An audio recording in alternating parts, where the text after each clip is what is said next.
అమ్మో ఈ పిల్ల ఎదురు వచ్చిందండి కర్మయ్య. భయపడతావు ఏమిట్రా? భయపడకేం చేస్తాం కర్మయ్య.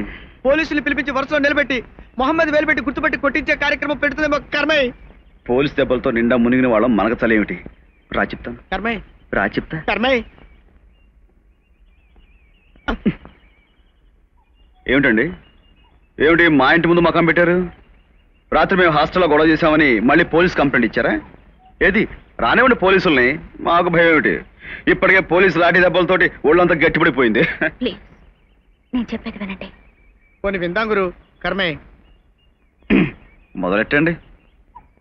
I love you.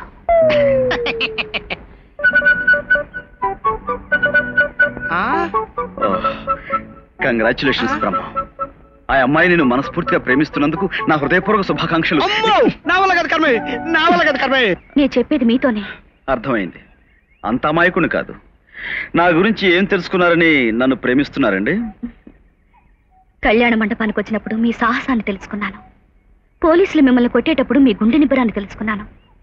ప్రేమించుకున్న ఒక జంటను కలిపినప్పుడు మీ వ్యక్తిత్వాన్ని తెలుసుకున్నాను. హాస్టల్కి వచ్చినప్పుడు మీ డేరింగ్నెస్ తెలుసుకున్నాను. హాస్టల్ గదిలో మీ స్పర్శను తెలుసుకున్నాను.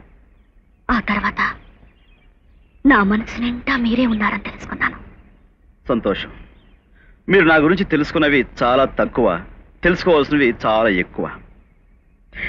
నేను ఒక నిరుద్యోగిని, మధ్యతరగతి కుటుంబానికి చెందిన మామూలు మనిషిని. నాకంటూ కొన్ని బాధ్యతలున్నాయి. నా మీద ఆధారపడ్డ మనుషులు కొందరున్నారు. అందుకని నేను ఇలాంటి ప్రేమ విషయాలకి ఓ ఫర్లాంగు, వీలైతే ఓ మైల్ దూరంలో ఉంటాను. అది కాదండి. మీరు ఇంకేం మాట్లాడకండి. ప్రస్తుతానికి నాకే చిన్న ఉద్యోగం దొరికినా నేను దాన్ని ప్రేమించే పరిస్థితిలో ఉన్నానే కానీ మిమ్మల్ని. అవతల నాకు ఇంటర్వ్యూ టైం అవుతుంది, వస్తాను. Good bye.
ఎండనక వాననక పగలనక రాత్రనక వారం రోజుల నుంచి మా ఇంటి ముందు తిష్ట వేసి మొత్తానికి ఎలాగైతేనే నాతో మాట్లాడడానికి ఒప్పించేంత దూరం తీసుకొచ్చారు. ఇప్పుడు చెప్పండి ఏం చెప్తారు? I love you.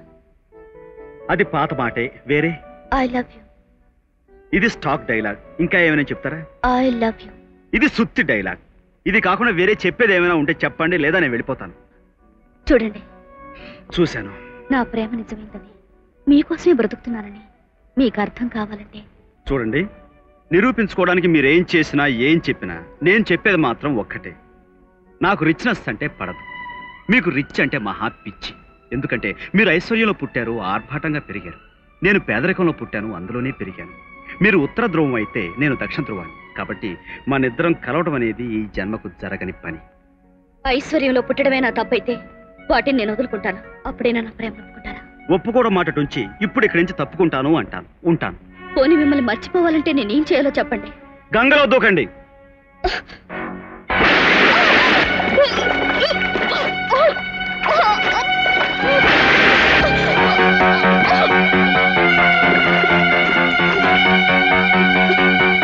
రేఖ, రేఖ, రేఖ, నన్ను బ్రతికించినందుకు థ్యాంక్ చెప్పుకోను, లేక మీ ప్రేమను నోచుకొని నన్ను ఎందుకు బ్రతికించారని అడవనా? దయచేసి నన్ను వదిలిపెట్టి వెళ్ళిపోండి. ఇంకెప్పుడు మిమ్మల్ని ఏ రకంగానూ బాధ పెట్టను. వెళ్ళిపోండి.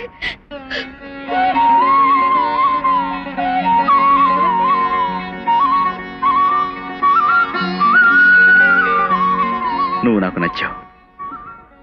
I love you. I love you.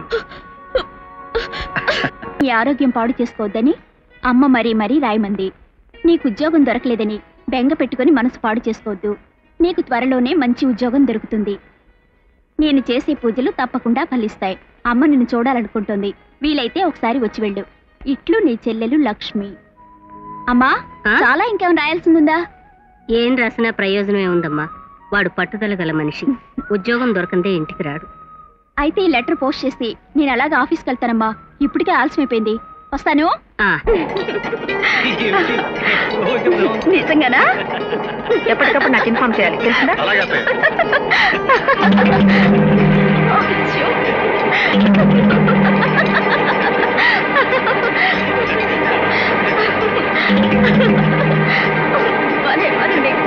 So ఆ అమ్మాయిని నువ్వు ప్రేమించానంటావు.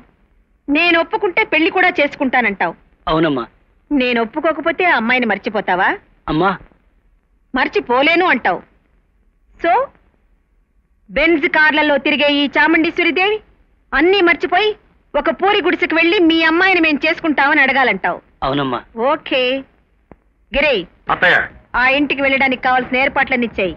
అత్తయ్య కరెక్ట్.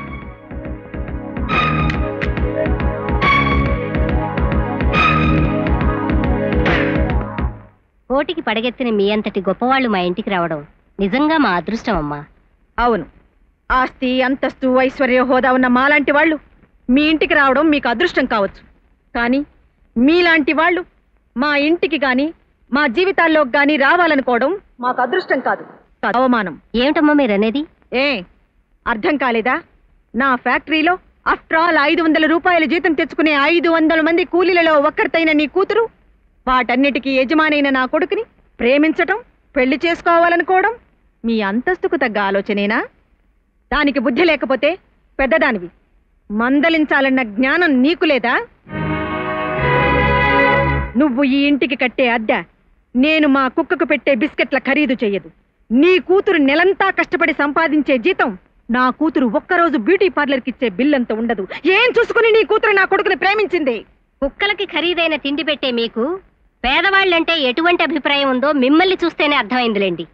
కానీ ఒక్క సంగతి గుర్తుంచుకోండి, అభిమానంతో బ్రతికే మాలాంటి వాళ్ళని అవమానించటం అంత సంస్కారం అనిపించుకోదు. అభిమానం? కూతురి మానాన్ని వేలం వేయాలని చూస్తున్న మీకు అభిమానమా? చాముండేశ్వరి, కొంచెం నాగరికత తెలుసుకుని మాట్లాడడం నేర్చుకో. చాముండేశ్వరి దేవి గారు, నాగరికత ఇంకా గుర్తుండబట్టే నేను నీ ఇంటికి వచ్చాను. నేను తలుచుకుంటే ఎవరినైనా బజారు పాలు చేయగలను, దానికోసం ఎంతైనా డబ్బు ఖర్చు పెట్టగలను. కానీ నేను ఇప్పుడు వచ్చింది నిన్ను కొనటానికి. ఎంత కమ్ముతావు నీ కూతురి దొంగ ప్రేమను? చాలా చాలే, ఆపవమ్మా. మేం చిన్నవాళ్ళమే, చెడిన వాళ్ళం కాదు. పేదవాళ్ళమే గాని నీలాగా పెదవి జారే వాళ్ళం కాదు. నీ దగ్గర బోల్డంత డబ్బుంటే ముప్పొద్దులా తిను, అంతేగాని సంస్కారం ఉన్న మాలాంటి వాళ్ళ మీదకి వస్తే చూస్తూ ఊరుకో. ఊరుకోవా? నీలాంటి వాళ్ళని ఎలా ఊరుకోపెట్టాలో నాకు బాగా తెలుసు. రండి ఇన్స్పెక్టర్ గారు, రండి. ఇల్లంతా వెతకండి. Search the house. అటు 50,000 రూపాయలు మీ అమ్మాయి దొంగతనం చేసినట్టు మాకు రిపోర్ట్. అందుకే ఈ ఇల్లు సోదా చేస్తున్నాం.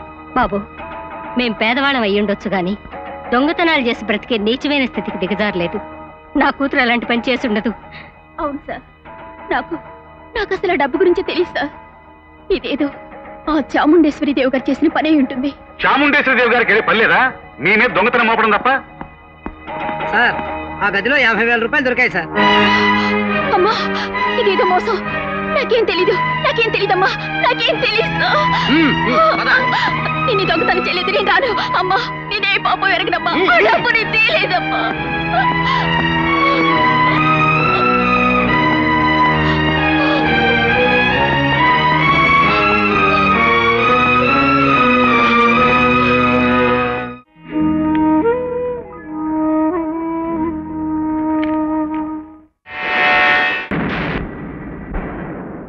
నీ కొడుకు నా చెల్లెల్ని ప్రేమించాడని తెలిసి ఆ ప్రేమను మొగ్గగానే తుంచెక్కలని ఉద్దేశంతో కదూ ఇంత నింద వేశావు? ఏమిటి? నా కొడుకు నీ చెల్లెల్ని ప్రేమించాడా? What nonsense you are talking? పెద్ద బాబు, అతని చెల్లెల్ని నువ్వు ప్రేమించావా? చెప్పు, అతని చెల్లెల్ని నువ్వు ప్రేమించావా? లేదమ్మా, ఆ అమ్మాయి ఎవరో నాకు తెలియదమ్మా. ఒరేయ్! నీ తల్లికి భయపడి అమాయకురాలైన ఓ ఆడపిల్ల జీవితం నాశనం చేద్దాం అనుకుంటున్నావురా పిరికి వెధవా. నీ మెళ్ళలోంచి నా చెల్లెల మెళ్ళలో తాళి కట్టిస్తాను. ఎవరు అడ్డొస్తారో చూస్తాను. Come on! గిరి!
ఆడదానివి, తోటి ఆడదాని గురించి ఆలోచించే సంస్కారం నీలో ఉంటుందని ఇంత దూరం వచ్చాను.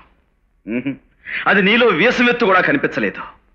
పేదరికంలో ఉన్న ప్రేమించే మనసు మనిషి నాకు ఇచ్చి నా చెల్లెలి పెళ్లి చేస్తాను గాని నువ్వు నీ మనసు మార్చుకుని నా కాళ్ళ మీద పడ్డా దాని గొంతు కొయ్యను.